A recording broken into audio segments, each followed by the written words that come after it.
원조 기획부동산업자이자 전과 39범, 이 중 사기 전과만 22범인 김현재 K삼흥 회장이 수천억 원대 폰지 사기 혐의로 구속 기소된 가운데 전관 변호사를 선임한 것으로 확인됐다.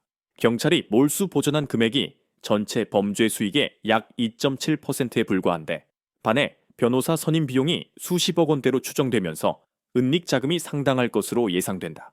법원 사건 조회 결과 김어 회장과 그의 처제이자 K삼흥 부대표인 봉모 씨가 선임한 법무법인은 A법인이다.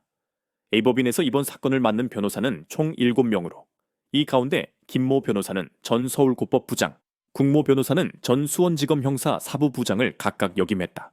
금융피해자연대 고문인 이민석 변호사는 서울고법 부장판사의 경우 차관급이라며 착수금이 10억 원이 넘을 것이라고 예상했다.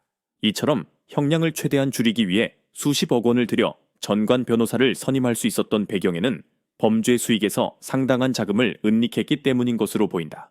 경찰 조사 결과 김 회장 일당은 2021년 9월부터 올해 4월까지 피해자 2,209명으로부터 5,281억 원을 가로챈 것으로 확인됐는데 이 중 몰수 보전한 금액은 142억 원에 해당한다. 이마저도 대부분이 K삼흥이 보유한 필지 21곳과 김 회장 소유의 부동산 한 곳에 대한 금액이다. 경찰은 파악된 범죄 금액 5천억 원 중 80%가량은 기존 투자자들의 원금과 수익금으로 지급됐다고 밝혔지만 피해자들은 상당한 금액이 은닉됐을 것으로 의심하고 있다.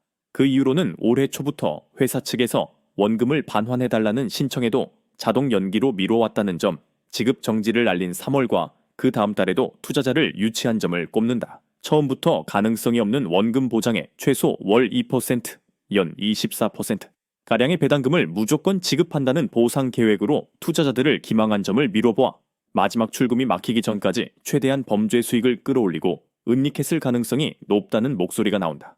아울러 지난 3월 원금 및 배당금 미반환 사태가 발생한 이후 2개월이 지난 5월 14일에 압수수색이 이루어졌고 지난 10월 17일 구속됐기에 은닉할 시간이 짧지 않았다는 점도 유효하다는 지적이다.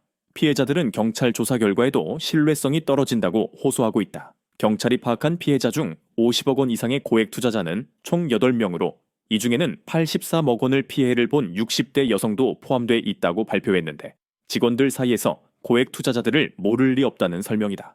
한 피해자는 50억 원 이상 되는 고객은 저희 직원들이 알기에는 딱 한 명이라며 80몇 억 원이나 투자한 고객은 듣도 보도 못했다. 처음부터 사기치려고 그냥 가짜 고객을 만들어 도운 게 아닌가라는 생각도 든다고 말했다.